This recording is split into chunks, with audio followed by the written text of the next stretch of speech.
Asanteni sana, asanteni sana. Mungu awabariki sana. Asante DJ, asante DJ.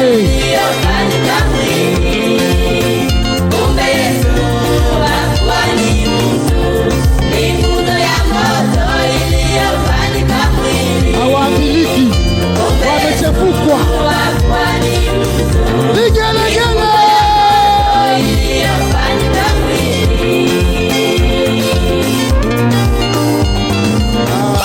Mungu awabariki. Amen. Mnaona hii picha ni picha tu ya mtu mweupe, kama tungesema mzungu, okay. Lakini nitaanza na hiyo kitu inayowaka hapo juu. Hiyo kitu inayowaka hapa juu sio chaki imechorwa, hapana. Nimesikia wengi wakisema kuna mhubiri mmoja wa Marekani ana moto kichwani. Nimesikia watu wengi wakisema vile. Mhubiri mmoja mzungu ana moto kichwani. Kwa maneno hayo siwezi kusema wanakosea sana, kwa sababu huu ni moto.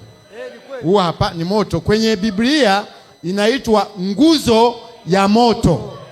Na kwa kufahamu vizuri, wewe msomaji wa Biblia, uende ukasoma kitabu cha Kutoka 3, utakuta Musa akikutana na kichaka kinachowaka moto alafu akiteketei.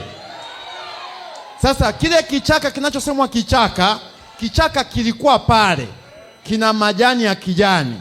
Isipokuwa ile nguzo ya moto iliingia kwenye kichaka, kikaonekana kinawaka. Kilichokuwa kinawaka sio kichaka, ni nguzo ya moto. Sasa Musa hata akitueleza hakukuwa na picha wala kamera ya kuichukua.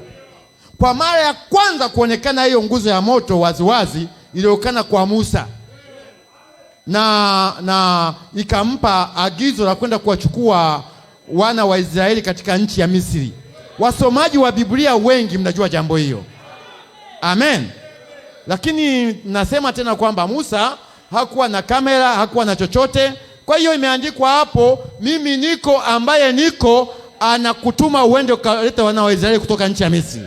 Mimi niko ilikuwa ndiyo nguzo ya moto. Alafu hii nguzo ya moto ikaja kuonekana tena kwenye Matendo 9. Matendo 9. Kuanzia mstari wa kwanza mpaka wa 15 utakuta maelezo ya Paulo anakwenda Dameski kuwakamata Wakristo, alafu imesema kama mwali wa moto ukampiga. Ule mwali wa moto ndiyo nguzo ya moto iliyokutana nayo Musa. Na mnafahamu kwamba Paulo hakuwa na kamera, kwa hiyo haikuweza kupigwa picha. Haikuweza kupigwa picha, lakini wakati wa mwisho tulio nao leo, ile ambayo Musa hakupiga picha, ambayo Paulo hakupiga picha, ile nguzo ya moto imemtokea huyu mtu huyu.